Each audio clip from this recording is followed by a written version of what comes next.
Sejam muito bem-vindas e bem-vindos ao Hora Folk Especial Retrospectiva Folclórica 2022. Estamos aqui com a equipe reunida aqui, é praticamente essa festa popular, que é a festa da firma do Folclore BR, né? A festa da cultura brasileira é a festa da firma do Folclore BR. Juntou a galera toda aqui para a gente comentar o ano de 2022, as notícias que foram compartilhadas no Folclore BR, que a gente comentou aqui também nos nossos programas e o que a gente espera aí para 2023 também. Então, teremos muito assunto, vamos mês a mês aqui acompanhar as principais notícias, porque é difícil pegar tudo. Eu fui tentando pegar algumas das principais, as que geraram mais polêmica, que geraram mais ou menos, mas não dá para abranger tudo. Então, no meio do programa vai ter alguma fala ou outra que vai levar vocês aí a assistirem o programa completo, onde nós vamos lá, destrinchamos esses assuntos com maior profundidade. Então aqui a gente vai falar por alto e lembrar desses momentos, e lembrar das umas coisas que se destrincharam durante esse tempo, porque a gente já tá com essa visão aqui do ano que passou e vamos tentar caminhando por ele, né? Estou aqui recebendo, eu sou Anderson Alvaz, já esquecendo aqui de me apresentar, eu sou Anderson Alvaz, estou falando aqui diretamente de Juiz de Fora, Minas Gerais, sou criador do Folclore BR e host aqui, organizador dessa bagunça, e estou aqui com Lorena Herrero. Que é a Lorena, sou ilustradora, sou quadrinista, estou falando aqui de Brasília, Distrito Federal. E estamos aí para uma retrospectiva de todas as muitas coisas que aconteceram esse ano e que a gente vai tentar comentar com a maior rapidez possível, que já é um pouco difícil, né? Mas vamos lá. Com certeza. Ian Fraser. Olá, meu povo, eu sou Ian Fraser, escritor e dramaturgo, falando aqui de Salvador, Bahia. E aqui a gente aqui nesse coletivo aqui representa melhor o Brasil do que essa seleção mequetrefe que conseguiu a proeza de perder para a Croácia. Então, aqui a gente broca. Andrioli Costa. Fala, pessoal, aqui é Andrioli Costa, do Colecionador de Saci. Estou falando de Campo Grande, Mato Grosso do Sul, minha terra natal. Primeiro eu quero saudar aqui os meus amigos folclóricos, e em especial o Anderson, esse professor Xavier, que nos reúne nessa escola maravilhosa.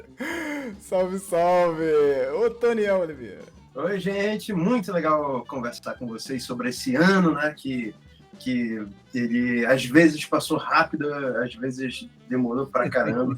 Parece que a gente nem tá saindo desse ano ainda, né? 2022 é o futuro, então já tá ficando no passado. Aí, vamos falar sobre essa dicotomia. Estou falando aqui do Amapá, né, do centro do mundo, queria convidar o Ian, né, já que o Ian tá nessa. Vamos comer uma carne de sol folheada a ouro, Ian. Opa! Ah! Obrigado que a seleção. Gostei. O Wellington. Olá, gente, boa tarde. Eu sou Wellington Macedo, falo diretamente de Belém do Pará e quero dizer que no norte tem comidas muito mais saborosas do que essa carne horrorosa, folheada a ouro, caríssima, né? Comida por essa seleção que, na boa, não me representa e não representa muita gente que eu sei. Sou jornalista, atriz, educadora social. Estou muito feliz de estar aqui com os meus amigos folclóricos para falar desse ano tão difícil, tão intenso e tão cheio de coisas que aconteceu e que, inclusive, foi o ano que eu renasci. Então, eu estou muito feliz, de fato, de estar aqui com vocês. Vamos falar desse ano e de muitas coisas legais que aconteceram na cultura pop, no folclore, polêmicas, cinema, arte, enfim, vamos lá. Esse programa vai ser intenso, então vamos lá.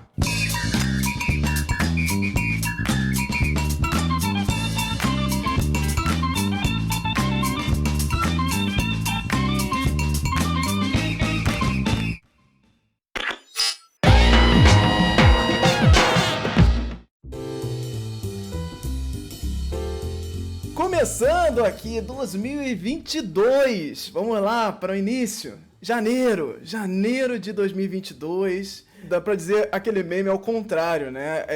Que ninguém era triste. Não, na verdade todo mundo era triste. Aí a gente deixou de ser triste no final de 2022. Vamos voltar pro início lá, janeiro, onde todo mundo era triste. E lembrar aqui algumas notícias. Vamos lá, vamos a ela. Janeiro, quando Cidade Invisível completou 1 ano de lançamento, Marco Pigossi revelou o título do primeiro episódio da 2ª temporada. Ele fez uma aí de Tom Holland e mandou lá a foto do roteiro escrito A Lenda de Eric. DC cancelou Yara Flor, quadrinhos da Yara Flor, aquele quadrinho independente dela foi cancelado. Ela vai continuar com uma personagem aí ainda no universo da DC, mas o quadrinho individual foi cancelado. Também tivemos Jovem Indígena Tupinambá viaja no tempo em jogo de plataforma brasileiro. O jogo se chama Naara Contos de Resistência, feito pelo estúdio Rebuliço, no Rio de Janeiro, e já tá lá disponível na plataforma Steam. São Paulo e Rio de Janeiro adiam um desfile da escola de samba para abril, devido ao aumento de casos de Covid. Janeiro, e aí? Qual o destaque para vocês aí nesse mês? Que começou tranquilo, começou calmo. Janeiro começou bem, começou gringo se dando mal e a produção brasileira dando destaque, então eu considero um ponto positivo, um saldo positivo para a nossa produção. É isso aí, Cidade Invisível. Galera, se preparem, em janeiro com certeza vai ter trailer, porque fevereiro, se seguir o padrão da primeira temporada, estreia. Hoje, inclusive, faz 2 anos, que exatamente hoje, dia 17 de dezembro, quando estamos gravando, faz 2 anos que saiu o teaser de Cidade Invisível. Bora, exatamente Netflix. hoje. Lança agora ao vivo pra gente fazer react. Então, assim, gente, começa a se preparar aí, porque se manter o calendário, vão ter coisas, novidades aí muito em breve, né? Porque, como aconteceu lá em 2020, que aí saiu o teaser, e aí depois saiu o trailer no final de 2020. Foi dezembro ali, acabando o ano, a gente, meu Deus, o que eu vou fazer? Já tinha pausado o Folclore BR e a coisa muda toda ali e já tivemos novidades. Então, durante 2022 foi o ano de várias novidades sobre Cidade Visível. Tem a galera se perguntando aí se vai ter 2ª temporada até agora, a gente acorda. Se você quiser saber, Folclore BR aí falou de Cidade Invisível quase o ano inteiro. Então, gente, pelo amor de Deus. Muito. Bom, posso fazer uma especulação sobre isso? Pode. Fazer uma especulação sobre Cidade Invisível. Marco Pigossi, vocês bem sabem, ele agora fechou com o spin-off de The Boys. Né? Marcos Pigossi, então, é o protagonista de Cidade Invisível e ele fechou com a Amazon Prime. Será que isso significa que Marco Pigossi não volta para uma possível 3ª temporada de Cidade Invisível? Supondo que vai ter uma? Supondo que teremos uma, não sei. Eu quero saber. Mas isso não impede hoje em dia, né? Hoje em dia não é tipo, você entrou pra Globo e parou de fazer outras coisas. Hoje você consegue fazer, ainda mais com essa janela. Uma coisa é TV e streaming, outra é 2 streamings concorrentes, né? Especialmente Amazon e Netflix, sei lá. O que você ia perguntar, Daniel? Não tem contratos mais fixos. Ele pode fazer. Não são, inclusive, eu acho que Cidade Invisível e esse spin-off de The Boys, eles não estão concorrendo, não estão no mesmo patamar de séries, no mesmo segmento. Então, talvez seja possível. E quem é o Eric? Quem é Eric aí? Que tem uma lenda sobre ele. Exato, olha o nome do episódio, A Lenda de Eric. E é a pergunta que muita gente faz na internet, né? Qual é a lenda que é o Eric em Cidade Invisível? Qual é a lenda? Ah, meu irmão, vocês vão ver que vai ter conexão com Caverna do Dragão, aí vocês vão ver que ele é o personagem. Você vai começar a teoria em tudo que é canto. Ai, Caverna do Dragão é ótimo. Eu adoro o Eric de Caverna do Dragão. Então, vamos aqui para fevereiro, já começando aqui fevereiro com mais uma novidade aí da Warner. Iemanjá, deusa do oceano. Orixá será super-heroína em novo filme nacional da Warner. Foi anunciado ali logo no dia 2 de fevereiro, dia de Iemanjá, fizeram esse mega anúncio da Warner Bros. Em conjunto com a Ventre Studios, com o envolvimento de Carlos Saldanha, Camila Pitanga e uma galera aí tomando conta. Então o Carlos Saldanha entra com uma direção do projeto e vamos ver o que vem por aí. Mais nenhuma novidade saiu durante 2022 inteiro. A artista transforma canções de Ninar e parlendas em criaturas fantásticas. Sim, o nosso querido Retículo, Douglas Retículo, o artista maravilhoso que viralizou aí nas redes sociais com seu Acalantopia, proezas e desventuras de um Brasil encantado. Fez catarse, sucesso, já temos o livro, inclusive. Foi maravilhoso, muito, muito bom o trabalho do Retículo. Centenário da Semana de Arte Moderna de 1922. Então, tivemos aí o centenário da arte moderna, que foi ali, dezenas de atividades em museus, em lives, em tudo que é tipo para comemorar e questionar, inclusive, essa questão da Semana da Arte Moderna, né? Tivemos muitos protestos durante o ano e foram papos bem edificantes, assim. Acho que das coisas que eu assisti tiveram coisas bem legais. A gente está num outro momento também para analisar essa questão da arte moderna. Isso foi bastante produtivo durante o ano. Tivemos aí a estreia do Joga Folk RPG. Começamos ali com Assombro, parte 1 e 2.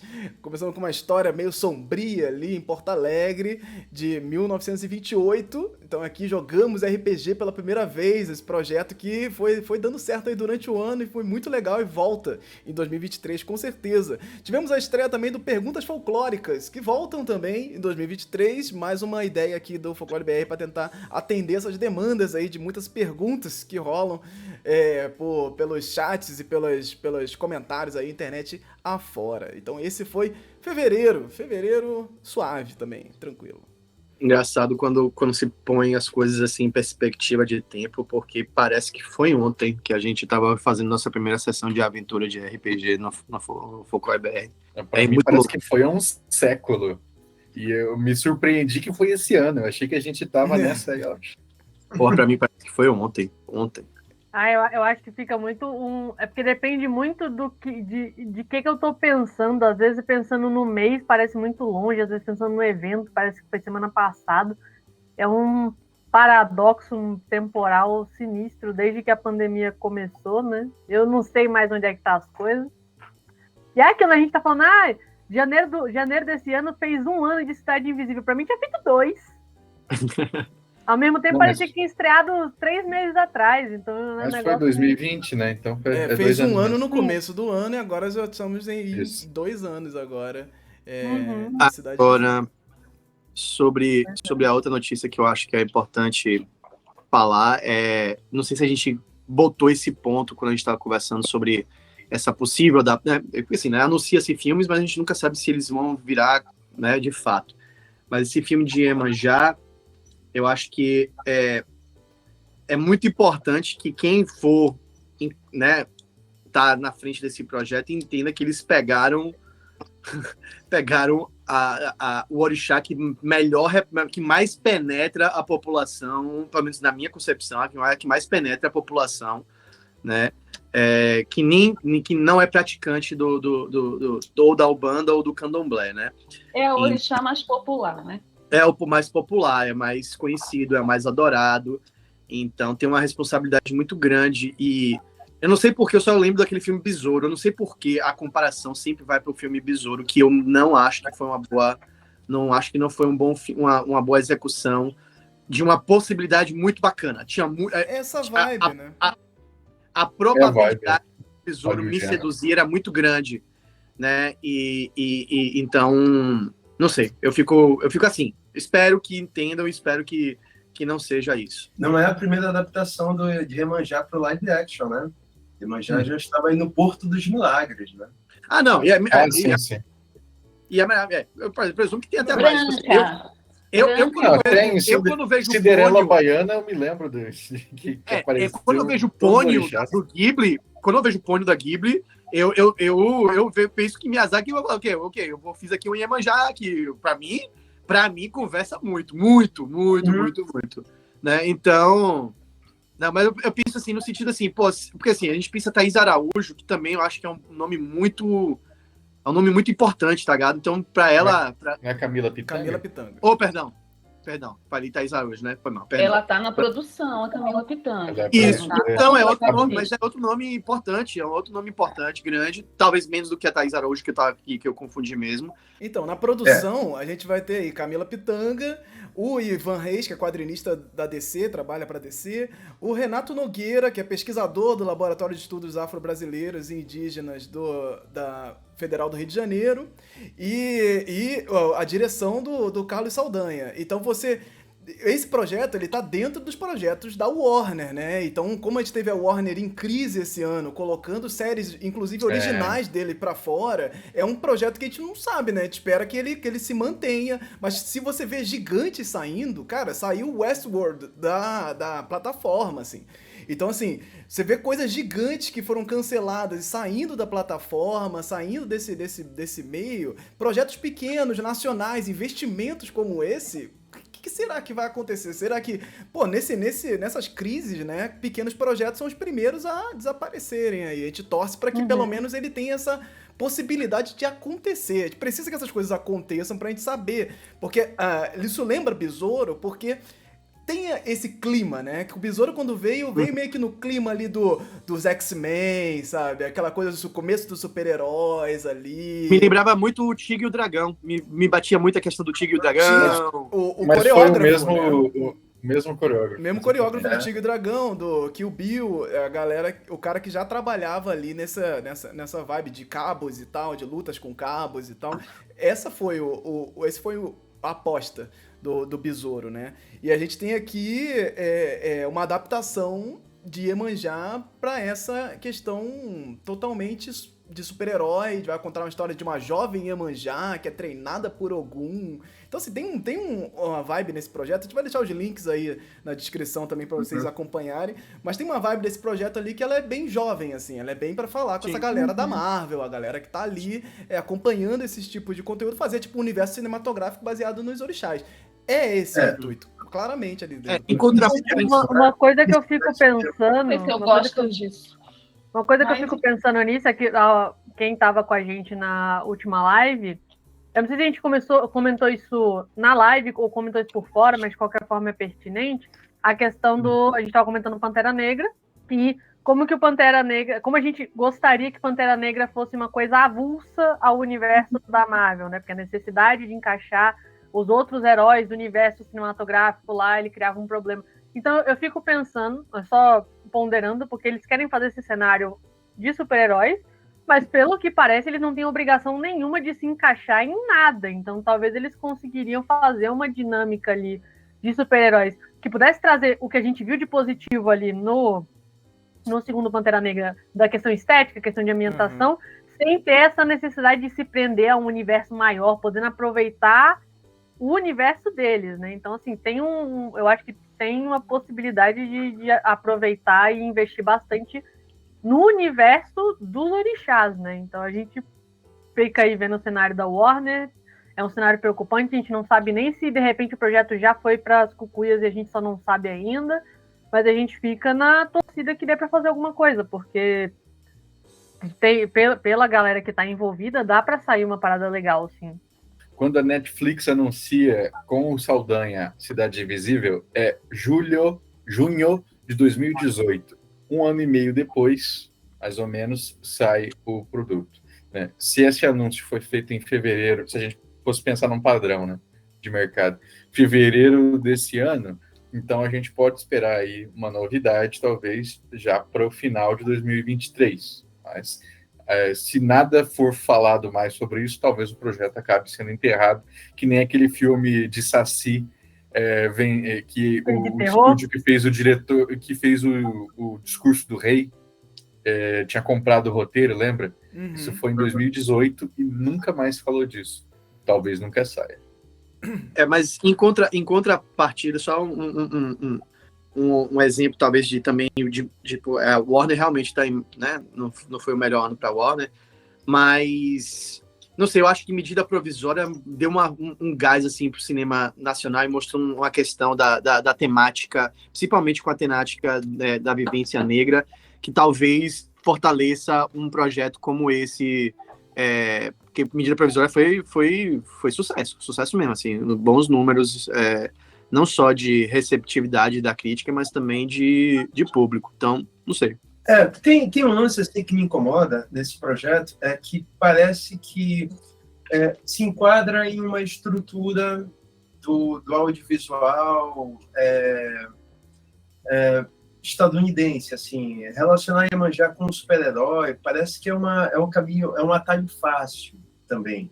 Parece que as únicas possibilidades de fantasia de poder na indústria cultural seria que fosse super-herói.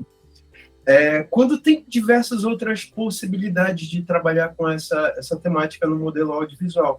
E aí me incomoda, assim, porque é uma equipe, até onde a gente sabe, é uma equipe totalmente nacional, mas aí repetir padrões e fórmulas de uma outra indústria cultural, que é diferente do que o Ian estava falando sobre Medida Provisória tem um quê, assim, de uma lógica narrativa que não é desse padrão. Aí quando você tem um produto como esse estruturado num padrão, num approach, olha, vai ser uma Iemanjá jovem e tal, sabe? Parece muito alguma coisa requentada e uma tentativa de se adequar ao que o mercado esperaria. Não sei, mas tem uma coisa, Anderson, que ia me dar mais empolgação, assim, sei lá, de certa forma, se na trilha sonora tivesse a música do Pepeu Gomes lá, aquela Sexy Iemanjá, se tivesse, tipo, na Muito moderno. A música da abertura de Mulheres de Areia. Muito moderno, eu acho, para esse projeto aí, que ele tá muito conversando com a galera Marvel, a não ser que...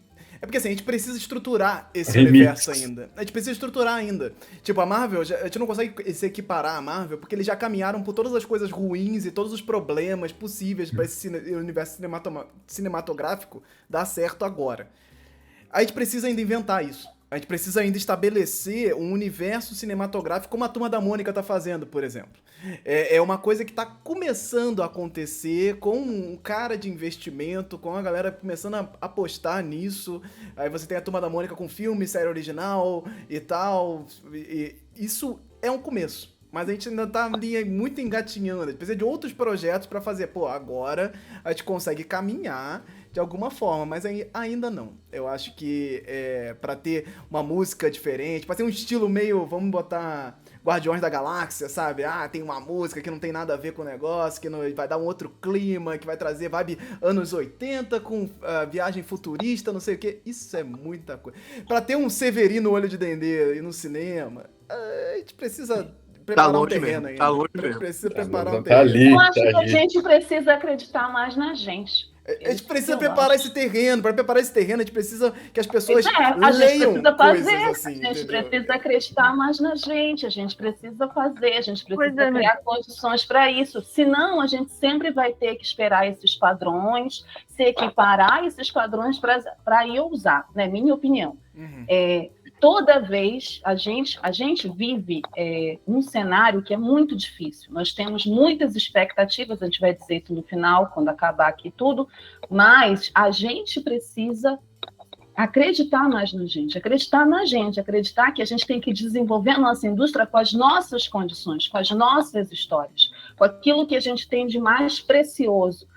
O orixá, o mundo dos orixás tem histórias magníficas, fantásticas, maravilhosas. A história de Iemanjá tem várias Iemanjás. Só a Iemanjá tem várias Iemanjás que nem se equipara a essas heroínas da Marvel. Nem chega. Né?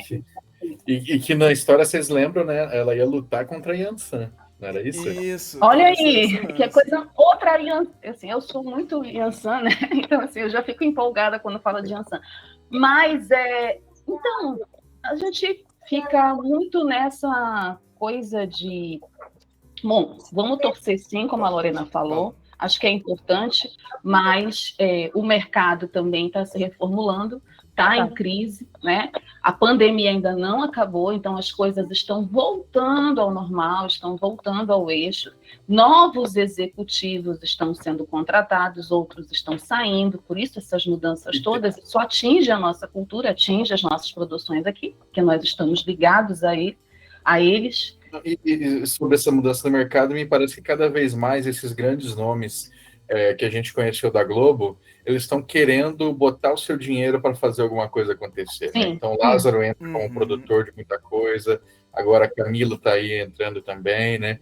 E eu digo isso porque me pareceu uma recorrência, assim, nos últimos tempos eu fui lendo umas notícias sobre lançamentos e cada vez mais eu vi esses nomes reconhecíveis na produção executiva. Porque também essa tendência, sinal, né?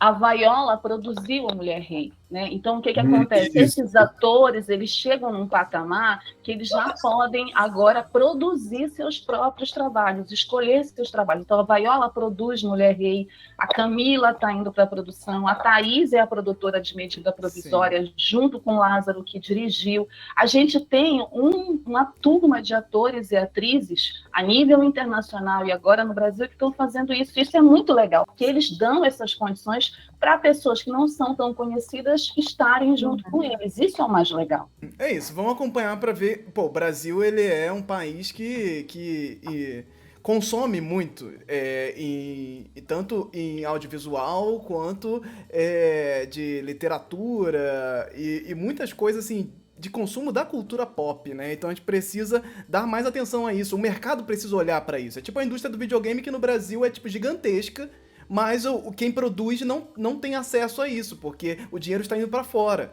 não tá vindo aqui para dentro, né? Então a gente precisa dar mais atenção e o mercado está começando a entender isso, começando a entender que temos sim um mercado aqui, temos uma coisa para investir internamente.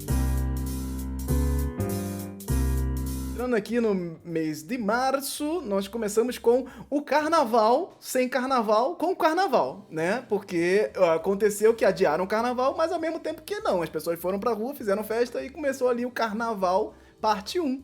Então tivemos ali, eu acompanhei algumas saídas de bate-bola nas redes sociais, comecei a ver o quanto deles estavam ali compartilhando aquilo também, foi bastante intenso, porque essa foi a volta, né, do carnaval, temos que lembrar, nesse pós-apocalipse aqui da pandemia, o carnaval voltando, adiaram o carnaval, só que não conseguiram adiar o carnaval, né, porque realmente as pessoas foram pra rua e tivemos ali o carnaval parte 1. Tivemos aí anúncio da adaptação teatral da Viagem de Chihiro, do Estúdio Ghibli. Foi anunciada ali, com fotos viralizando na internet. Então a gente comentou também um pouco sobre a possibilidade disso aí se tornar algo dentro do streaming. E aí que aconteceu mais pra frente, né? A peça ela foi comprada pela Disney Plus para distribuir. Então em breve a gente vai ver novidades aí também sobre essa adaptação teatral da Viagem de Chihiro, que fez 20 anos aí no ano passado. Tivemos novos Pokémon brasileiros viralizando na internet.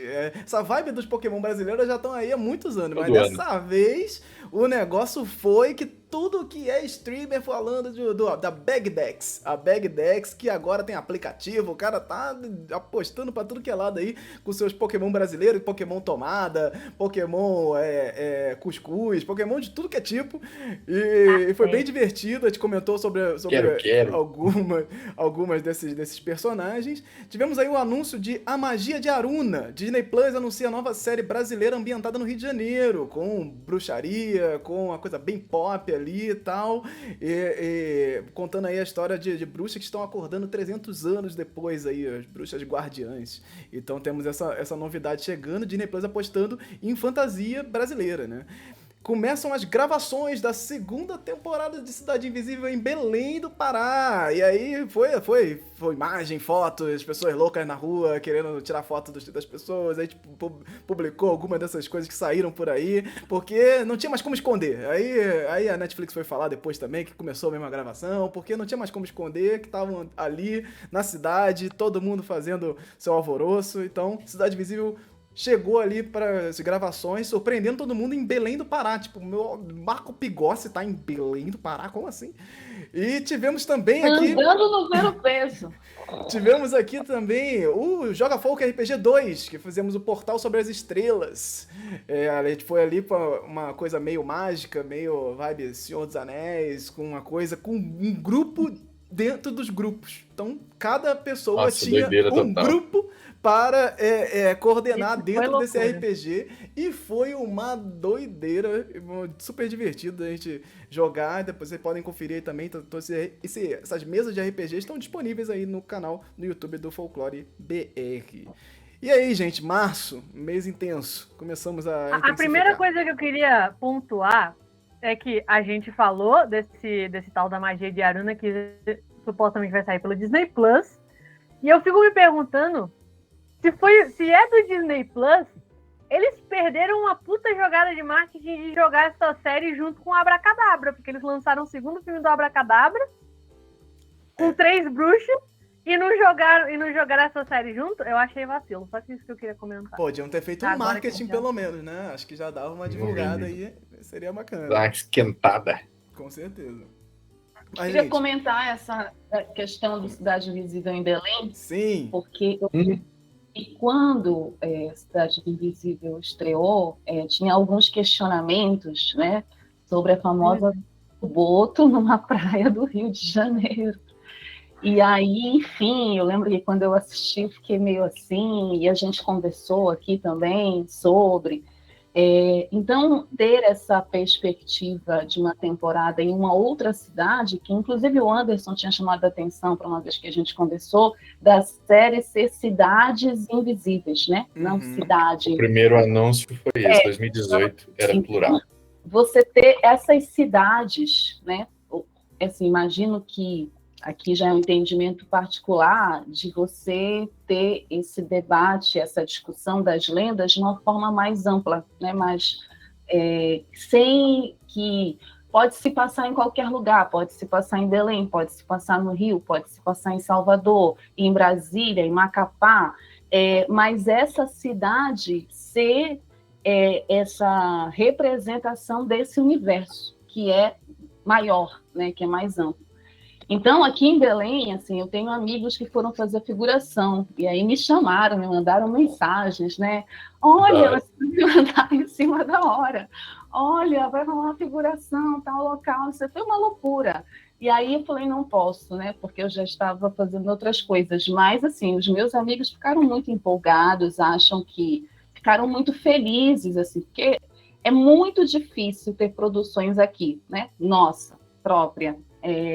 Inclusive que demande essa mão de obra daqui. A gente não tem essas no eixo centro-sul é mais fácil, né? Assim, até em Salvador também, Salvador vive tendo gravações, as novelas vão para lá, filmes vão para lá, tem uma indústria. Aqui em Belém é mais difícil ter essa indústria voltada para a televisão ou para uma série, né? Nós temos muitos problemas ainda aqui na nossa cidade. E na região norte como um todo. Por falta de mão de obra? Não. Por falta de capacidade, talento? Não. Mas por falta de investimento mesmo. Investimento público e investimento privado. Então, quando acontece de vir atores de fora, né, para trabalhar aqui e usar essa cidade como uma locação, isso acaba também mexendo com as pessoas que trabalham com isso aqui, incentivando, estimulando, para o bem e para o mal, né? Mas eu acho que tem um aspecto positivo que a gente tem que levar em consideração, desde que essa cidade, né, porque isso também é um problema que eu vejo muito quando fazem gravações, principalmente em Belém, não trabalhem esses estereótipos, esses velhos estereótipos que gostam muito de fazer com cidades principalmente ligadas às regiões do Norte e Nordeste. Então, eu espero que, quando estreie, Belém seja bem retratada, né? Que esse povo seja... Não sei como é que é a história, não sei como é que vai ser, mas que seja bem representada, sabe? E não se reproduza velhos estereótipos do Norte, do que se imagina que é o Norte, do que se imagina que é a Amazônia, do que se imagina que é uma capital da Amazônia, seja Belém, seja Macapá. A gente chegou a comentar aqui, vamos viver para ver. A gente chegou a comentar aqui também essas demandas, né, que foram atendidas pela Netflix, da galera da internet comentando sobre Cidade Invisível, pedindo representatividade indígena, pedindo todas as coisas aí de questão que o folclore é do norte. Várias demandas foram atendidas aí, né? E a gente indo pra Belém é muito legal, ao mesmo tempo que vai alimentar essa galera, que a gente vai ter que se preparar aí, né? Pegar essa galera do folclore do norte. Ah, agora sim a série ela está no seu devido lugar, porque é o norte, que é onde tem o folclore de verdade. Gente, vamos preparando aí. Uma vez eu tava participando da produção de um filme, O Sol do Meio-Dia, da Eliane Café. Aí a gente tava... ela tava discutindo, né? O pessoal da produção tava discutindo com a equipe local. E aí, vocês falam muito pai d'égua mesmo, assim? Aí eu falei, não, a gente não fala pai d'égua assim toda hora, a gente fala égua. Aí um outro cara, que também estava em Belém, falou, não, a gente fala pai d'égua assim sempre. Tal. Então, sempre é uma criação, uma perspectiva. Esse lance de estereótipos, eles vão ser temperados a partir da visão daquela pessoa que está lá. Então, a representação de alguma coisa que seja mais para cá ou mais para lá vai depender da visão do autor. Isso não me incomoda tanto, mas me incomoda um aspecto assim de falta de pesquisa, se caso haja uma falta de pesquisa com relação a aquele universo e só seja uma representação para responder a demandas que vieram de críticas superficiais da internet. Aí, para mim, vai ser... Mas os estereótipos estão ligados à falta de pesquisa. Se você não procura, você tem duas opiniões, que tem muito pai d'égua e que não tem muito pai d'égua. Nós não falamos muito pai d'égua, a gente fala égua. Égua está mais no nosso linguajar do que pai d'égua. Pai d'égua é muito raro, eu não falo pai d'égua. Mas a minha perspectiva é a tua, não é a do outro cara que também nasceu. Exato. Por isso que você precisa pesquisar mais. Você tem duas opiniões. Eu acho que aí, no caso, você bota dois personagens, um falando mais pai d'égua e outro falando menos. Mas eu acho que tem uma coisa que também atravessa o que a Wellington falou sobre a gente não ter o hábito de ter trabalhos e produções locais. Então, eu acho que isso também leva em conta de como essa arte vai voltar para a gente, porque quando a gente não está acostumado a se ver, a gente também não está acostumado a entender como a arte funciona. Então a arte vira um produto muito mais potente porque a gente está se vendo pela primeira vez, ou pela segunda vez, ou pela só quarta vez. Então a gente quer ver, isso acho que torna a necessidade da gente se ver bem representado maior, mas é aquilo que... agora não vou me lembrar qual foi o nome do teórico que falou isso, mas assim, o filme, existe a locação do filme e existe a cidade. Não são a mesma coisa. Com certeza. Na hora que você liga uma câmera e você tem atores, já foi, semioticamente falando, já foi, né? Então, eu tenho quase certeza que o nova-iorquino, se parar e prestar atenção, vai falar, mas peraí, essa rua aqui que ele cruzou aqui, ele foi parar na quarta, na 4th Street, e não na 3rd Street, que deveria virar, né? Mas o Empire State Building tá à esquerda, não tá à direita. Sim. E isso pra gente, pra eles vão gritar muito menos, porque eles estão vendo Nova York toda hora, eles veem Nova York. Agora, quando a gente vai ver Belém, quando é que a gente viu Belém em séries na Netflix, tá ligado? Então, também tem isso que eu acho que entra na equação, porque somos leitores com poucas perspectivas de que o livro é o nosso espelho. Então, sabe, a gente fica incomodado muito. Eu acho que a gente fica mais incomodado do que naturalmente deveria ser se a gente tivesse boas... se a gente tivesse, nem vou dizer boas, não vou botar nem critérios de bom ou ruim, se a gente tivesse representações mais constantes. Porque aí um seria ótimo, maravilhoso, o outro é mediano, e tem um que até seja ruim. Mas tem tantos que tá ali que a gente tá de boa, tá fabricando, tem gente produzindo, tem gente ganhando dinheiro, tem gente comendo, tem uma cidade que tá lucrando de todas as formas possíveis, seja turismo. Então, sabe, eu acho que tem um negócio aí que é um buraco muito mais embaixo mesmo, até como a gente vai receber a nossa própria representação, sabe? Tipo, eu como baiano não gosto de Opaió, Acho demais. Acho demais. Eu acho demais. Uhum. Mas tem gente que vai falar pra você, velho, é isso aí, o Pelô é isso aí, quando tá 7, 10 horas da noite, o Pelô é isso aí, meu velho. E eles vão falar isso, e eu vou falar, pô, beleza, mas tá tudo concentrado numa obra de 30 minutos, onde tá tudo tão concentrado que pra mim vira um mega sanduíche. E o cara assim, beleza, sabe? Então, é barril isso é complexo mesmo. É isso, gente. Vamos continuar falando ainda de Cidade Visível, então segurem isso aí, Não, porque ainda tem vão só ter uma coisinha assim. outros assuntos sobre.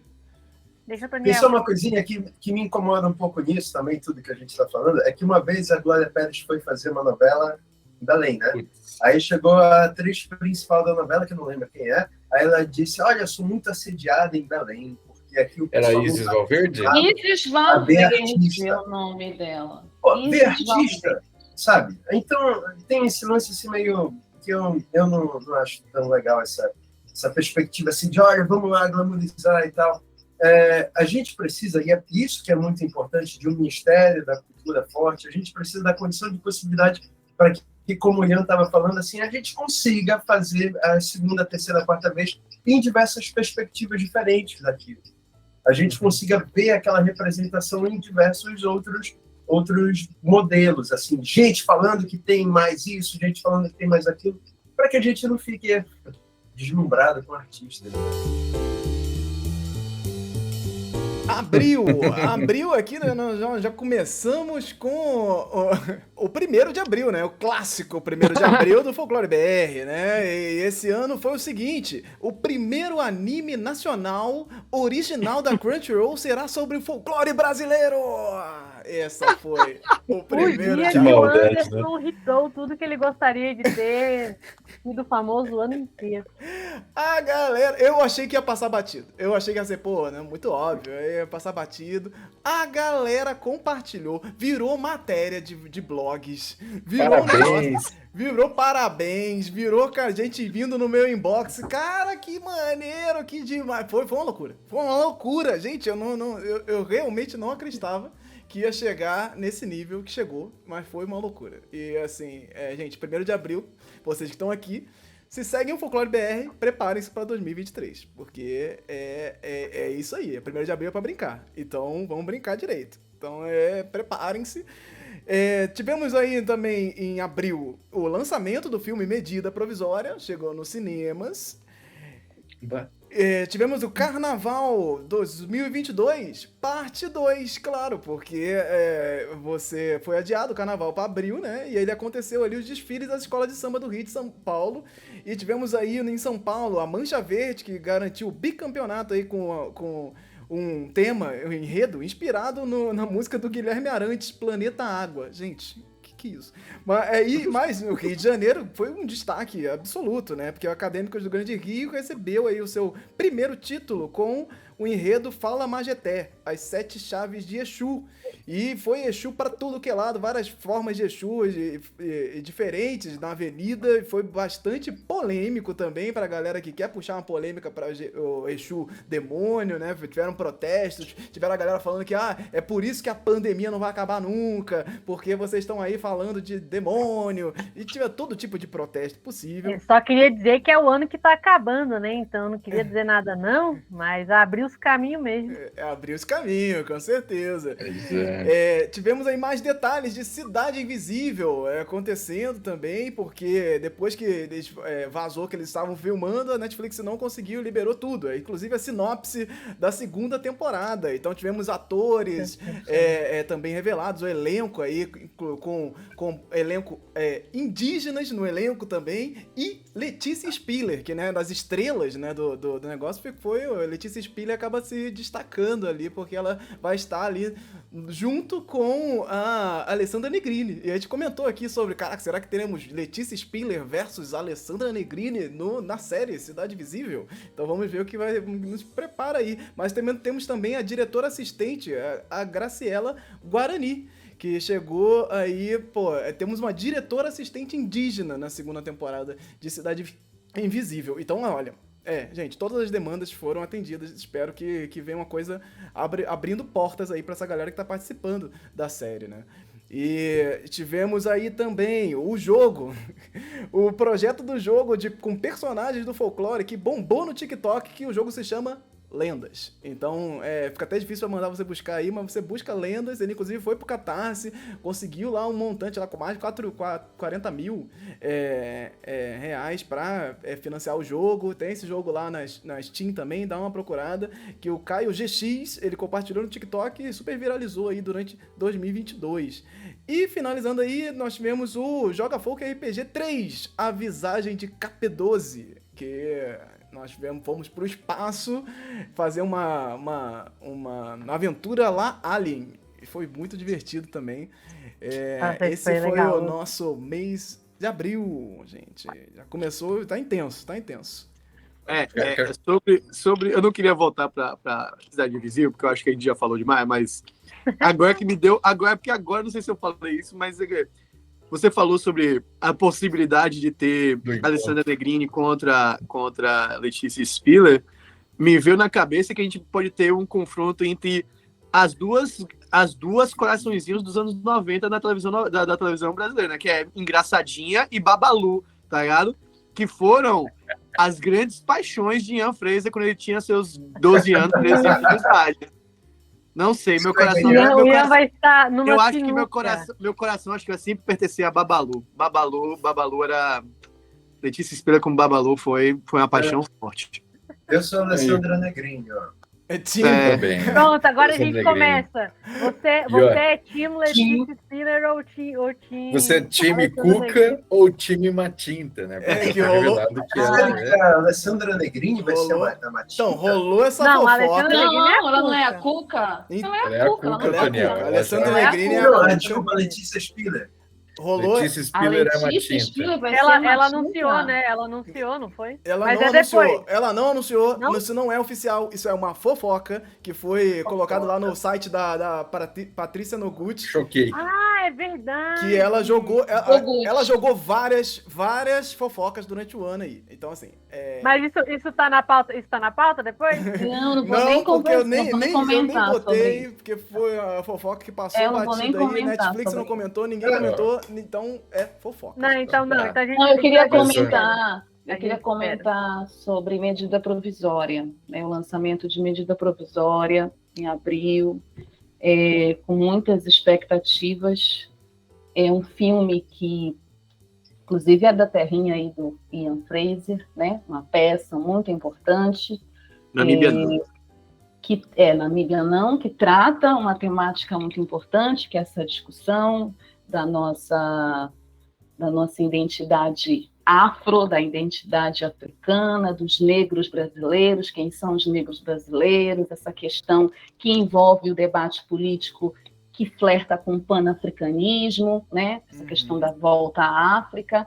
E aí a gente tem a estreia de Lázaro Ramos como diretor, e é muito engraçado isso, porque o Lázaro conta que quando ele tinha muita vontade de ver essa peça transformada em filme. Isso, diretor de cinema, porque ele também era diretor do teatro, ele já era diretor teatral. Mas ele tinha muita vontade de ver a peça como filme, e ele dizia para a Thaís assim, quem tu achas que pode dirigir esse filme, não sei o quê, se transformar, o que tu acha? A Thaís falou, tu és a melhor pessoa, porque tu conheces a peça. E foi assim, ele contando na entrevista, né, que foi assim que ele foi criando coragem para dirigir. Eu acho que foi um filme que mobilizou muito as pessoas, isso é muito importante para o cinema nacional, né, essa questão da bilheteria, da gente ter pessoas consumindo um produto nacional, fazendo filas aqui em Belém. Medida provisória ficou um mês em cartaz no cinema, no Líbero Luchardo, que é o nosso cinema aqui, vamos dizer assim, eu não gosto muito dessa palavra, alternativo, né? Cinema não comercial. E, assim, um público muito grande, na sua maioria negro, né? Porque tem essa questão, medida provisória é muito apelativo nessa questão da representatividade, tratando dessa temática, e tem esse aspecto também da tentativa de censura que o filme sofreu, né?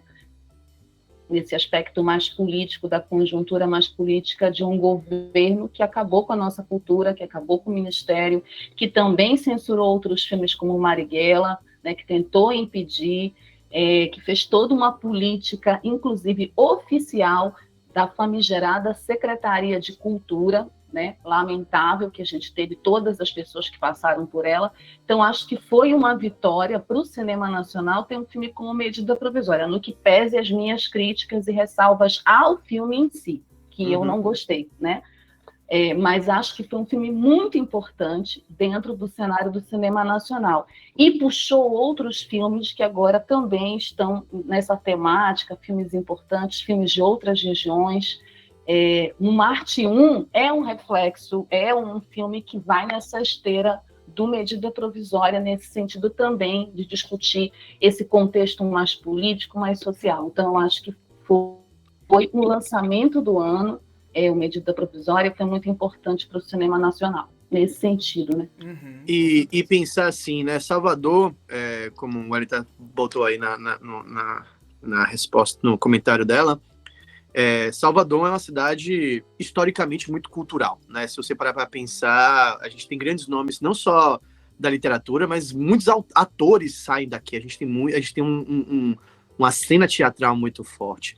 E você citou 2 filmes aí, que são 2 filmes de atores que viraram diretores, né? Você tem o Lázaro Ramos e você tem o Wagner Moura, que foram colegas aqui em Salvador, trabalhavam em peças pequenas aqui em Salvador. A primeira peça que eu vi, sabe aquelas peças bem de, tipo, eu esqueci o nome agora, porque ficou bem famosa, que era sobre drogas. Eu não sabia que eu já tinha visto Wagner Moura no teatro, ele fazia esse personagem chamado, acho que Barata e tal, que era um drogado e tal. Então, assim, quando a gente fala, como o Anderson disse, que a gente já vai comentar, que a gente vai falar sobre o Ministério da Cultura, a cultura é esse reflexo dessa constante bola em movimento, tá ligado? O fato do Wagner Moura tá fazendo Marighella, que sofreu censura, assim, forte mesmo, forte, muito mais até do que medida provisória, né? Marighella foi vetado mesmo, assim, não vai passar. Fizeram artifícios legais aí para qualquer coisa, para que o filme não passasse.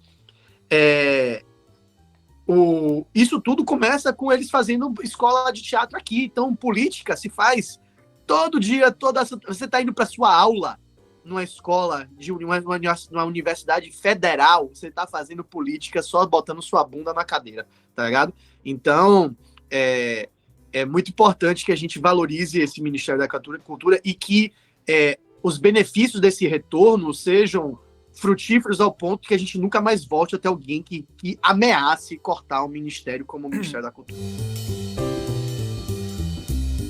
Maio, nós começamos aqui com as lendas da novela Pantanal e o realismo fantástico nas novelas. A gente comentou um pouco aí sobre essas questões, de como a novela ali trata o realismo fantástico e como isso é importante também pra gente pensar a nossa realidade e se esse realismo fantástico ele conversa com a realidade, conversa com a cultura, conversa com o folclore, folclore, não é? Tipo, a gente comentou sobre o Velho do Rio ser folclore ou não ser, porque começa a criar essa dúvida também na cabeça das pessoas, e a novela que estreou em março, ela começa ali em maio a viralizar na internet mesmo, e muitas discussões foram levadas pela novela Pantanal em relações culturais também, que foram bastante importantes.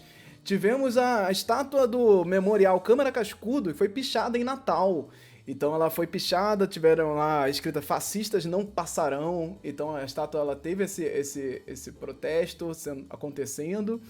O Guarani e outras 23 línguas passam a fazer parte do Google Tradutor, e também uma coisa bastante importante aí, o movimento que o Google Tradutor é essa ferramenta que há pouco tempo aí também te lembrou isso, que Exu era traduzido como demônio mesmo, como diabo, e isso vai sendo modificado com o tempo. Eu não sei como tá hoje, eu acho que hoje já voltou, é uma coisa já ligada ao orixá, mas é uma coisa que saiu e voltou. Então é uma coisa para ficar de olho também, como é que o Google Tradutor está levando o Guarani agora para sua plataforma.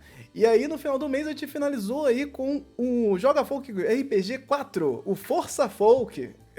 Caraca, foi o Power Ranger do folclore, com o Andreoli Costa mestrando. Foi uma maravilha, uma loucura criativa, que vocês não fazem ideia, tá aí para vocês assistirem, porque foi bom demais.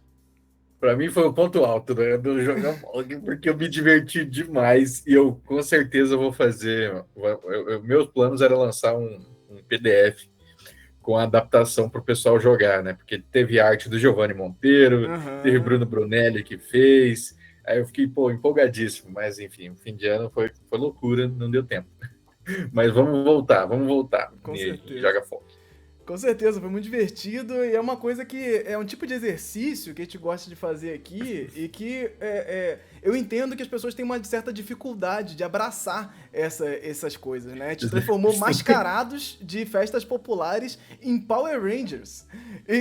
Só que fica na teoria, soa pra muita gente como tosco. É tipo, ai, que tosco, você vai pegar um mascarado, nada a ver, vai transformar em Power Ranger. Você já olhou pro Power Ranger? Você já olhou pro Power Ranger? Sincerão, assim? Não, peraí, você pegou um exemplo péssimo pra fazer isso, porque, ó, quer ver? Tosco.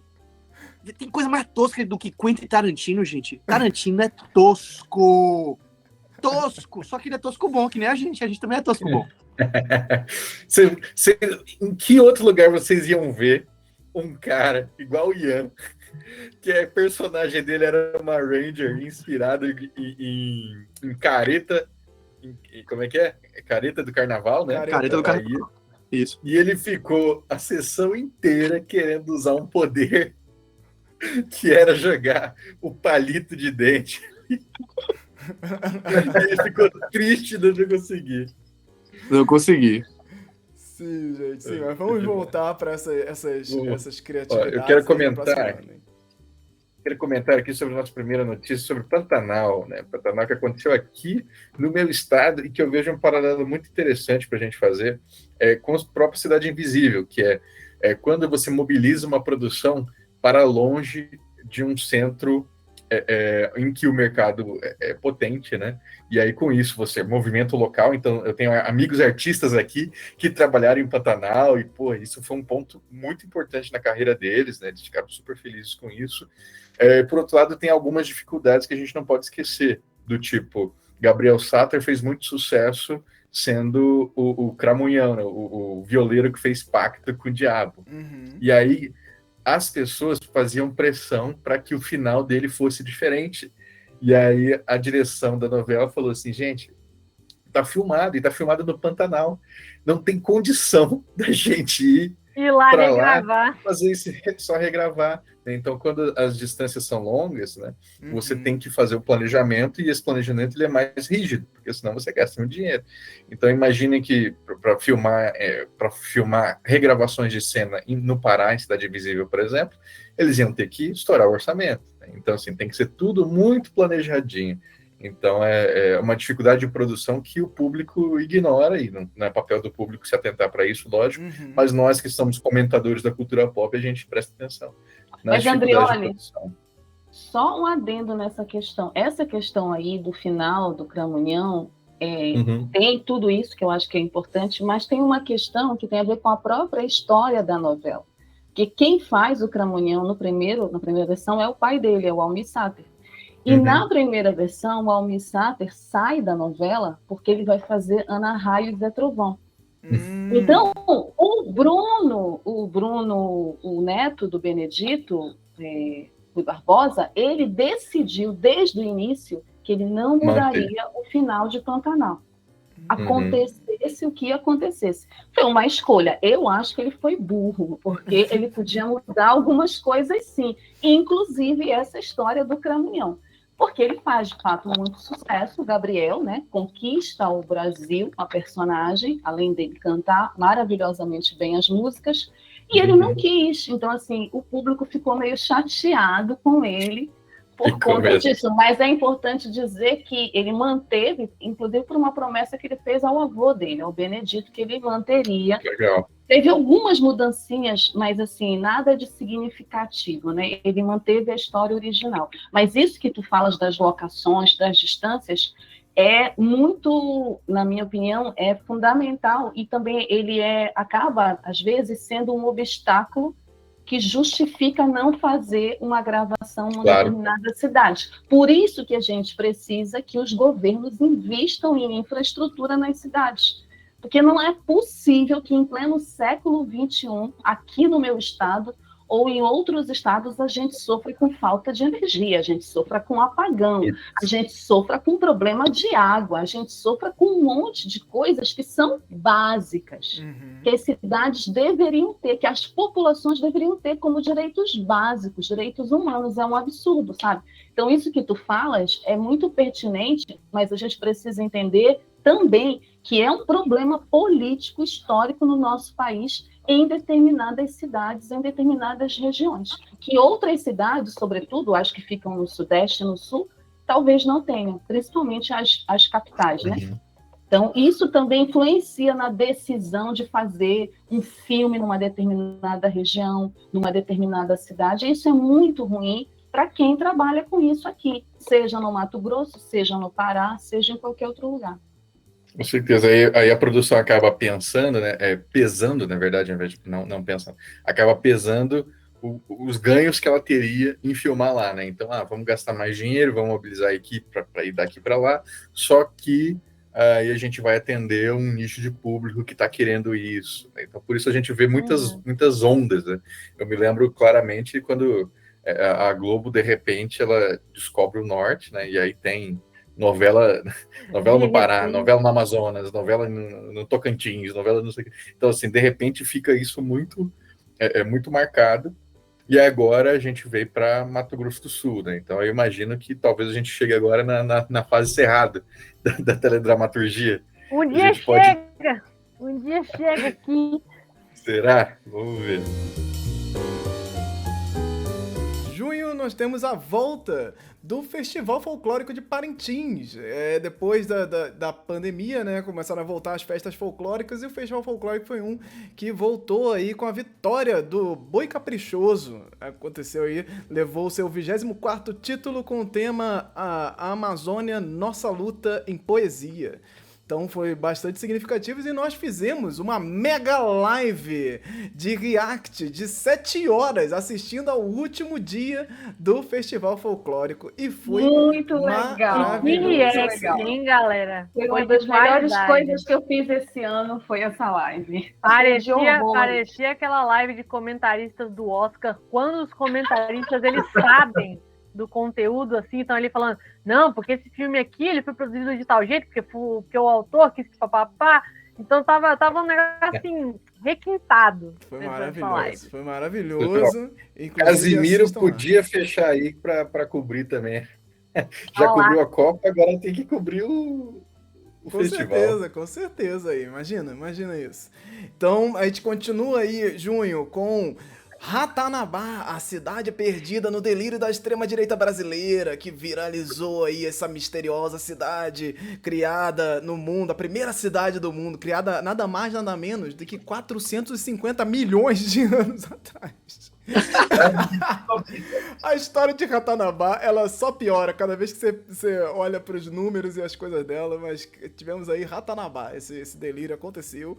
Tivemos as danças de quadrilha versus as dancinhas do TikTok, que misturaram aí, ó, dancinha do TikTok, até quadrilha, que é isso? Tem um TikTok no meio da quadrilha, pode isso, meu Deus? Aí o Andrioli ficou revoltado, fez tweet, virou uma febre aí. E a gente comentou também um pouco sobre isso. Tivemos as novelas bíblicas se tornando aí patrimônio cultural do Rio de Janeiro. Rio de Janeiro, você dando suas pérolas aí pra cultura, porque Rio de Janeiro é essa cidade, né? Todo dia Rio de Janeiro. E também, finalizando, tivemos o Folclore BR indicado na premiação CCXP Awards, na categoria de melhor canal Criador Revelação. Aconteceu isso aí, ficando entre os 5. Eu votei. Entre os 5 favoritos ali a premiação. E foi maravilhoso. Vou comentar um pouco mais disso no próximo mês, né? Que a gente começa com a premiação em si. Mas foi isso. Esse foi aí o nosso mês de junho. O evento das quadrilhas de TikTok, ele é um negócio muito bom, né? Porque a gente comentou um monte sobre isso no respectivo mês do evento, mas ela é um daqueles fenômenos que, tipo, as pessoas elas estão discutindo uma coisa como se fosse uma novidade, mas é a mesma discussão que se faz há 10, 20 anos atrás, de nossa, tá tendo alguma coisa da moda e o pessoal toca na festa junina. Isso é um ultraje, vai acabar com a cultura. 20 anos depois, tá lá a festa junina, tá lá todas as festinhas normais, e tá lá, mais uma vez, a coisa do momento tocando ali. Então, o pessoal, nossa, que absurdo, vai acabar com a cultura da festa junina, e no fim não dá em nada, né? A gente teve várias pessoas, eu até revi o corte que tem aqui no canal, para ver os comentários, e tinha muito professor falando, não, gente, isso acontece desde que, leciono há não sei quantos anos, e sempre tem o pessoal cantando a música do momento, botando funk, botando não sei o quê, colocando qualquer coisa, e misturando ali com a temática de festa junina. E também vale lembrar, isso foi uma coisa que eu falei na live, mas que eu acho bom frisar de novo, que é toda essa defesa da festa junina e como ela é um representante absoluto da cultura brasileira, não era um movimento tão grande assim há pouco tempo atrás, não é nem tipo muitos anos atrás, alguns anos atrás a gente sempre curtiu, a gente sempre viveu a festa junina, mas toda essa mobilização de representativo da cultura brasileira, você vê, inclusive pós-pandemia, assim que a pandemia acontece, o pessoal, tipo, não tem mais festa junina. Sabe aquele negócio de quando você tira e você sente a falta que faz? É meio isso que aconteceu, né? Então, tipo, tira a festa junina, o pessoal ficou, meu Deus, e aí ficou mais forte, né? Porque eu não vou dizer que não existia um gosto e uma defesa pela essa representação cultural, mas o pessoal ficou com uma vontade mais forte de proteger a instituição festa junina no Brasil e na tinha internet. Festa junina no colégio de vocês? Tinha festa junina? Sempre tinha. Todo ano. No meu colégio, o pátio era enorme, né? Então se juntavam várias mesas assim, num grande mesão, e cada aluno levava um prato de comida. Só que eram 1000 alunos. Então tinha 1000 pratos de comida para a gente comer à vontade. Ai, e foi nesse momento que eu tive a minha overdose de paçoca, né? Que eu comi uma fileira inteira de paçoca rolha. E aí eu sentei no chão e comecei a passar mal e comecei a valorizar, né, aquele momento, né? Porque eu não sei o que deu na minha cabeça, eu comecei a tremer de sacanagem, né? E aí, quando eu vi, tava todo mundo na minha volta, achando que eu realmente estava passando mal. E as faxineiras comentando, nossa, você viu o tanto de paçoca que ele comeu e tal. E aí eu fiquei com vergonha de falar que eu tava de sacanagem. Então eu tive que valorizar e falar que eu tava passando mal de verdade. E assim nasceu o ator Andreoli Costa. Olha. Não, o que o Andreoli está falando ecoa muito nesse lance de Ratanabá e da extrema-direita. Como assim? Estão acreditando, então vou seguir nessa, né? Exato, estão acreditando, eu tenho que Não continuar. dá pra voltar atrás, não dá pra voltar atrás. Agora tem que ir, Agora, já começou, meu irmão. Agora toca aí. Eu acho que a extrema-direita trabalha muito nessa porra. Que eles começam uma coisa assim, ó, alguém joga. Alguém pegou? Ah, vamos continuar. Vamos lá. Bota Eu pra queria comentar rapidinho só sobre o Festival Folclórico de Parintins, porque teve um valor muito significativo para Severino, né? Porque depois do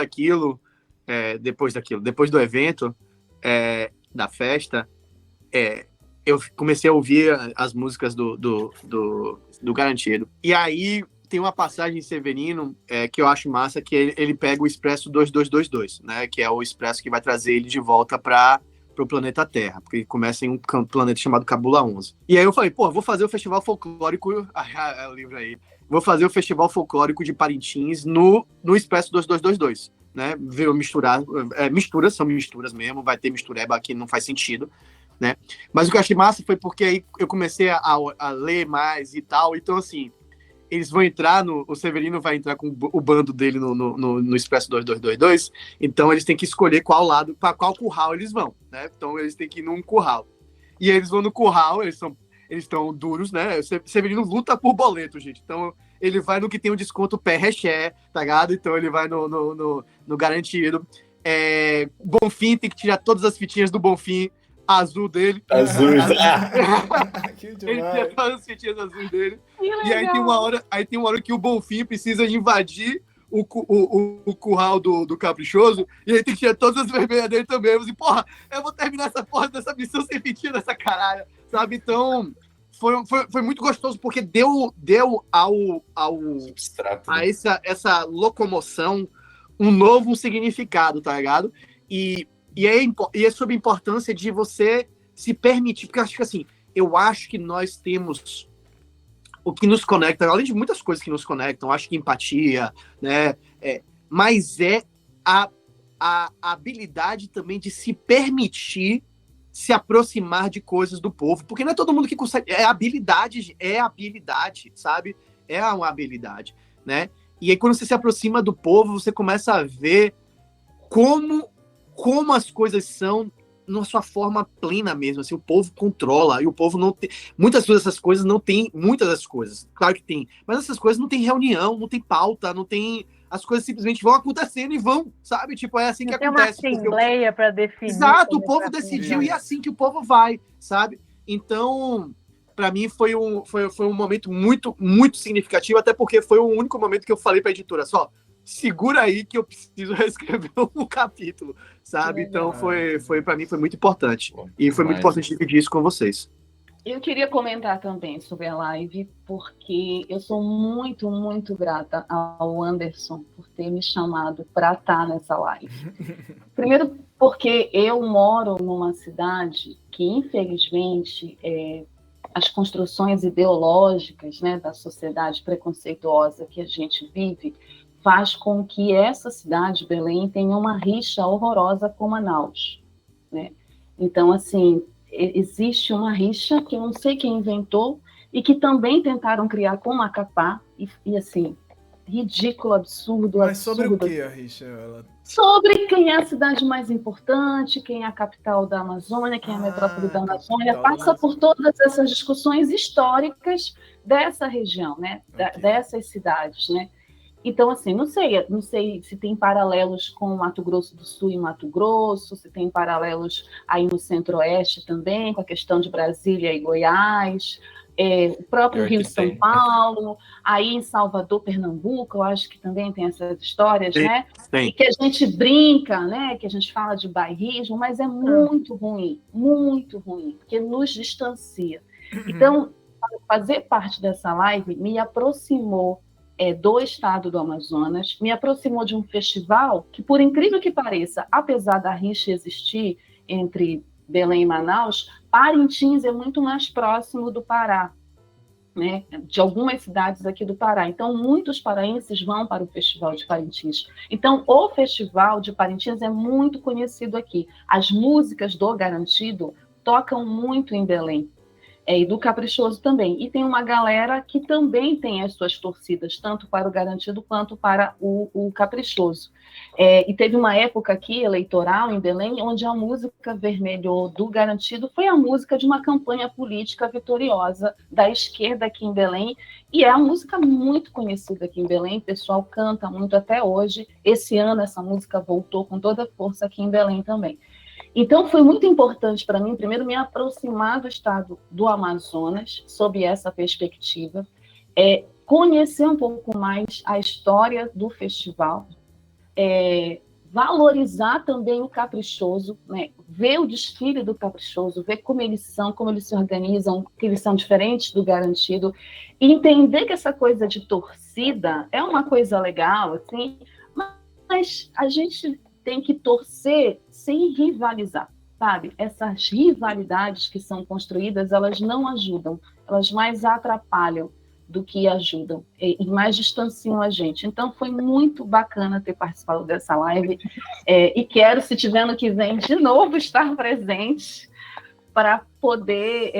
e quero muito ir em Parintins, quero muito ir em Parintins e em Manaus também, conhecer Manaus. Então, foi muito importante para mim participar dessa live sobre esses aspectos. Não, com certeza a live de reação ao festival foi uma das coisas mais preciosas que eu fiz esse ano aqui no Folclore BR. Que eu não tinha, engraçado, que eu não tinha dúvidas que ela ia dar certo. mas eu não tinha ideia do quão certo que ela ia dar. São 7 horas de informação, gente. Se você tá achando, pô, são 7 horas, é muita coisa, vai assistindo aos poucos, mas você vai entender do que eu tô falando. São 7 horas discutindo coisas muito preciosas, importantes. E isso tava lá, Valdeir Brito, o Felipe Barroso, que, porra, saca muito.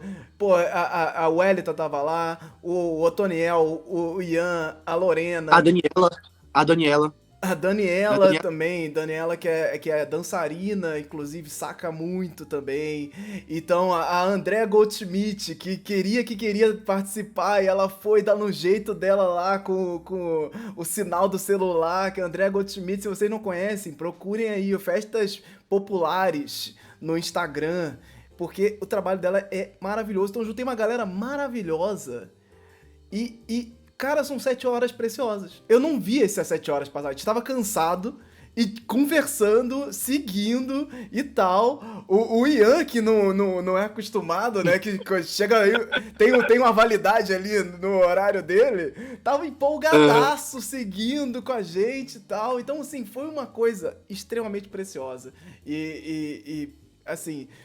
Rompe essa barreira das horas, vá assistindo aos poucos, porque é uma coisa bem introdutória para quem quer entender o que é o Festival Folclórico de Parintins e as suas complexidades, porque a gente não deixou de falar das polêmicas não, a gente falou de muita coisa importante ali. Então, quero sim voltar com esse projeto no ano que vem. Não tem ninguém nesses eventos que eu passo, que eu mostro alguma arte de boi, que não fique... encantado, que olhe, cara, não vi ninguém falando sobre isso, cara, precisamos, isso aqui é muito importante, isso aqui é muito legal, isso tem tudo a ver e tal, e é muito importante, a gente não tem noção, assim, quando você tá fora desse ciclo, você não tem noção o quão esses festivais de bois são impactantes para a cultura popular. É um negócio avassalador, é um negócio inacreditável, isso quem vive sabe, e sabe a flor da pele o que é tá vivendo um festival de boi. É inacreditável. Então, se você quer saber mais sobre cultura popular, vá lá, dá essa chance, dá uma olhada, busca o festival, porque é precioso. E com os comentários que a gente fez lá, realmente ficou um negócio que dá pra você acompanhar, inclusive, com a transmissão oficial, que tem disponível na internet também. E aí você vai fazendo paralelo ali, é muito legal. Foi uma experiência maravilhosa. Voltaremos, sem dúvida, é um dos projetos aí para 2023.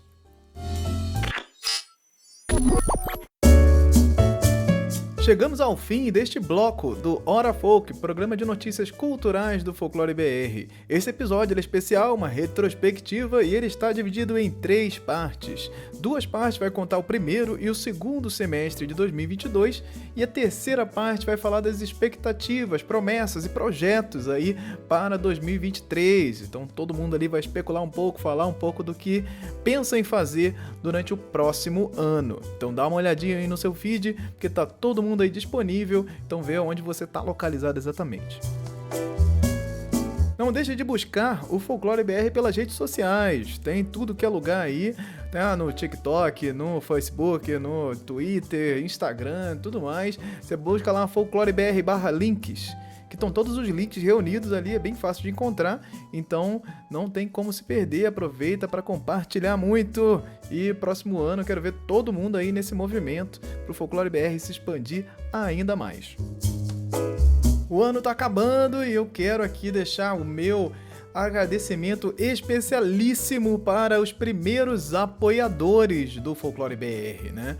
Então, se você não sabe, você pode também apoiar o Folclore BR de forma independente. O projeto ele é independente e depende muito dessa ajuda. Então, se você puder, você vai lá em catarse.me/folclorebr ou apoie aí individualmente através do Pix na chave olá@folclorebr.com.